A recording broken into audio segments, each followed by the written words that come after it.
Ogerpon is one of the new legendaries introduced in the Teal Mask DLC, and it serves a pretty big role in the story of the Teal Mask, at least from what I've heard. Oh, also, if you guys don't want spoilers, I'm giving a fair warning right now. Come back after you finish the game, and other than that, let's begin. Ogerpon is a Pokemon with 4 separate forms, that being the regular Grass variant, the Fire Mask variant, the Water Mask variant, and the Rock Mask variant, each of which serve to have different type combos. The regular Grass variant is a pure Grass type, however the Fire Mask is the Fire Grass type, the Water Mask is Water Grass type, and the Rock Mask, as you guys can guess, is Rock and Grass. Pretty straightforward. It is also good to mention how each variant has their own specific ability.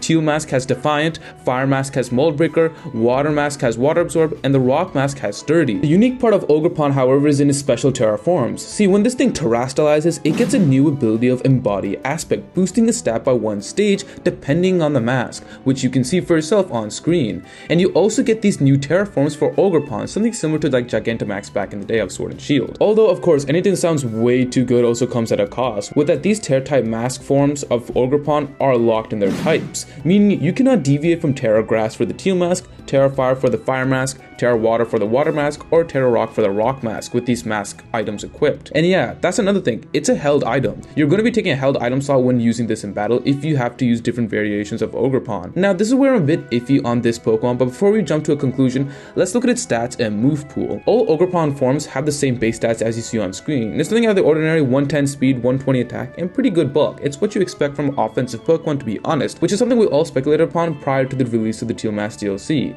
Stats aren't bad, and honestly it makes it very compelling to use in OU. Ogerpon also has a signature move of IV Cudgel, a 100 base power, 100% accuracy move. This move changes depending on what mask Ogerpon is holding. For instance, holding the Rock Mask gives it a rock type stab, and additionally it has a high chance to crit as well. This is a really solid signature move that helps give a good stab coverage no matter the mask it has on. Considering it doesn't have much in terms of stab options for its secondary typing throughout its move pool, this move will definitely serve as that secondary typing stab move. Overall though, Ogerpon has such an interesting and dynamic move pool. It has really good moves with Grassy Glide, Knockoff, Plate Off, Superpower U-Turn, Leech Seed, Sword Stand, Zen Headbutt, Spikes, Quick Attack, etc. I think these 10 moves alongside IV Cudgel are probably the most significant when we're referring to Ogerpon, at least on the offensive side. The move pool isn't all that bad. It has a priority move in Grassy Glide or Quick Attack, Icy Cudgel, an amazing fight type coverage of Superpower, Knockoff, which is extraordinary to have in this day and age, U-Turn for Pivot, etc. It has a lot of good things going for it, and frankly, I think it'll be pretty good in the meta game. For instance, a set like IV Cudgel, U-Turn, Knockoff, and Play Rough, or Quick Attack, Superpower, etc. is something I predict relatively common on the Fire Mask aspect or like Teal Mask aspect, as when it terastallizes, it gets an attack or a speed boost, which if you both note are both offensive stats that get boosted. I think once Ogerpon gets a boost, it can be very difficult to remove off the field, and offensively speaking, it seems very imposing in a way where it can really take over a match and gain all the momentum in the world. But that's not to say this Pokemon is flawless, and it's actually far from that. My huge concern when it comes to Ogerpon is that it has to hold an item to make use of its gimmick and also its secondary typing.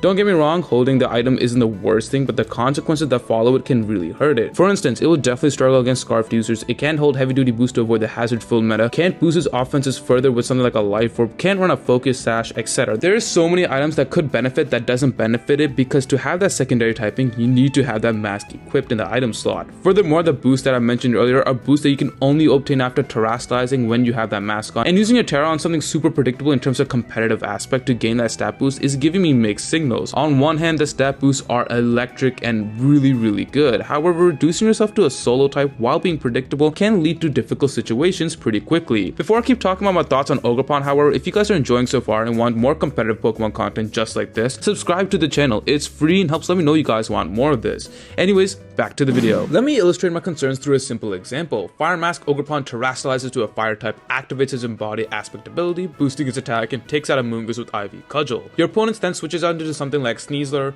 Iron Valiant, Roaring Moon, or Greninja, who all outspeed and can do a ton of damage to Ogerpon and potentially kill it. And Ogerpon has no choice scarf to hold because of the mask, but again, the mask offers a better typing. You see the problem that's coming up here? There is no choice scarf to hold because of the mask, but again, the masks offer a better typing, and Mold Breaker is a really good ability. This is not even including hazard damage Ogerpon could take throughout the battle.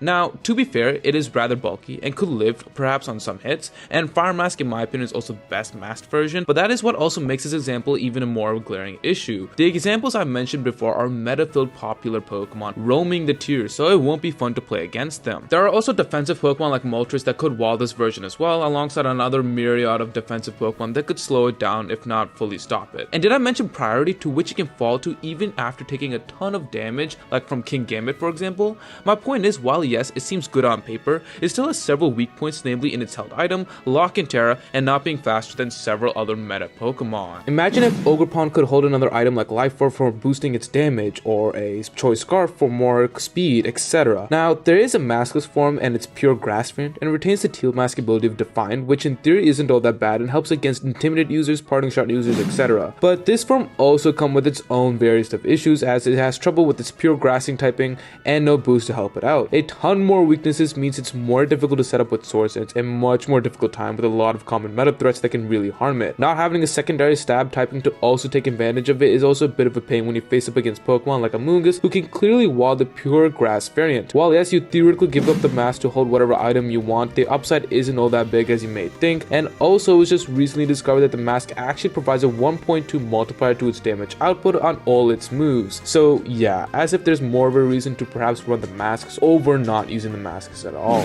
Still though, let's not be mistaken, Masked Ogerpon, especially Fire Mask, is an insane Pokemon and can still deal a ton of damage. Just when the new Toy Syndrome is done and hazards and other things start to play out, I'm a bit worried in terms of how it can avoid that since its held item will be taken up. The concerns I have is purely based on its speed and the hazard metagame we are in, but with its solid move pool and as long as it has solid teammates, I think it can still see this Pokemon that can utilize its offensive potential pretty well and be a mid to late game sweeper. Hopefully by the mid meta development we start to see how it really fares out for this masked Pokemon. Now I know I've been referring to its offensive potential throughout the entirety of the video, but it's also important to know how it's not that bad defensively in terms of stats when you have one of the masks on of like Water and Rock. 80, 84, 96 in HP defense and special defense is not all that bad and something you can completely work with. As I mentioned before, the Water Mask and the Rock Mask seems like a great way to utilize its defensive capabilities.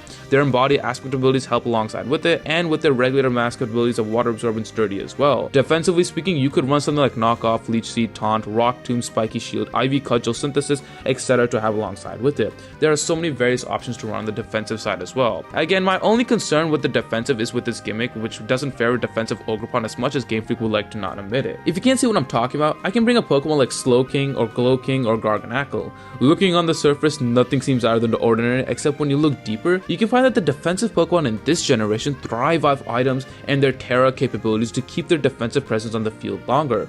Ogerpon struggles in both of those categories, and while it does have Synthesis and Embody Aspect to rely upon, not having those two things freely as it would like to hurts it in my opinion as a defensive Pokemon. Now again, its stats aren't horribly defensively alongside its typing, so I think it can still relatively work alongside its pretty good abilities. Just those two things could really hamper it throughout the meta development. For example, like if you need a rock type defensively, like Garganacl can do its job, grass types like there's still a Amoonguss around, etc. and they can hold items and stuff. Like I don't know, Ogerpon seems a bit iffy on the defensive side. Not saying it's bad, but just compared to other defensive Pokemon, it might not be as good. Overall, I think the Teal Mask and the Fire Mask will be the more popular options, as Ogerpon serves to be more offensively imposing Pokemon than relying on its defensive schemes. Those two masks as well help boost its offensive stats of speed and attack, which I think for a more offensive Pokemon like this, it's pretty important to boost. Its stats remind me of a lot of Walking Wake, and even though Wake isn't bad but defensively, you prefer to boost its offensive potency, something similar I see in Ogerpon as well. You can utilize defensive sets, but I think it has more value on the offensive side of things. Oh, and Maskless Ogerpon, I know it's not being talked about a lot right now, but it has amazing potential that I think we should give it credit for. Let me know in the comments below what you guys think, join the Discord link down below, and thank you to my members for their amazing support as always. If you wish to support me even further on here or Patreon, links are down below. Anyways, I'll catch you guys in the next one. Thanks for watching.